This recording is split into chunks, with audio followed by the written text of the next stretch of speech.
La réforme des retraites. Mathieu, on parlait tout à l'heure de la fermeté affichée par Elisabeth Borne au sujet des 64 ans plus négociables, et ce à la veille évidemment de la deuxième grande journée de manifestation contre la réforme. Il y a une autre petite phrase qui ce week-end a fait beaucoup réagir, c'est celle prononcée par Gérald Darmanin. Oui, alors le ministre de l'Intérieur avait sorti son flashball hier dans les colonnes du Parisien. La NUPES, plus les jours passent, plus les électeurs de gauche voient que c'est une arnaque.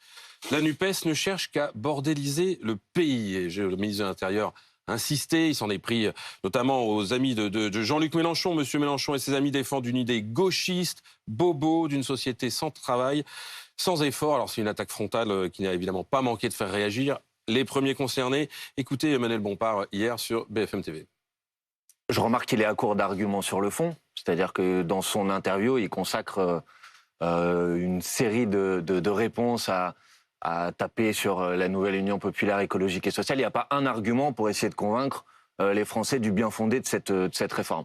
Donc il y a eu de nombreuses réactions à gauche, mais aussi à droite. Aurélien Pradier, le député du Lot, qui trouve que Gérald Darmanin est un agitateur et qui remet de l'huile sur le feu, alors que son rôle, ça serait plutôt d'apaiser le pays.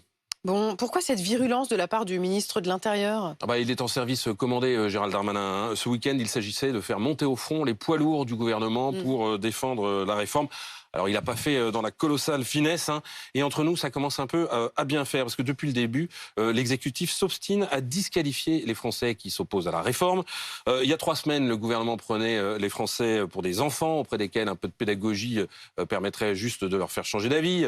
Il y a 15 jours, c'est le président qui traitait les opposants d'irresponsables. Il y a 1 semaine, sur notre plateau, Olivier Véran, face à ses détracteurs, quand on le voyait moucher comme un professeur, Mathilde Panot ou Jordan Bardella, on avait un peu l'impression que les opposants à la réforme étaient des débiles tout simplement. Et puis les voilà aujourd'hui repeints, les Français qui s'opposent à la réforme, par Gérald Darmanin, en paresseux et en agitateur. Alors oui, disons-le, il peut y avoir des arrière-pensées, il peut y avoir de la mauvaise foi, il peut y avoir de la démagogie chez les opposants à la réforme des retraites, bien sûr. Mais on peut aussi s'élever contre cette réforme sans être pour autant une feignasse ou un semeur de troupe.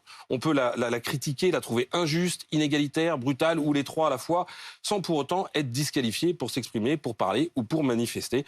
On rappelle au gouvernement que dans le dictionnaire, une réforme, c'est une modification effectuée dans un but d'amélioration, et que force est de constater que cette amélioration se voit pas comme le nez au milieu de la figure pour une grande partie des Français. Alors avec ces petites phrases, le gouvernement choisit d'assumer le rapport de force au risque de fracturer profondément le pays.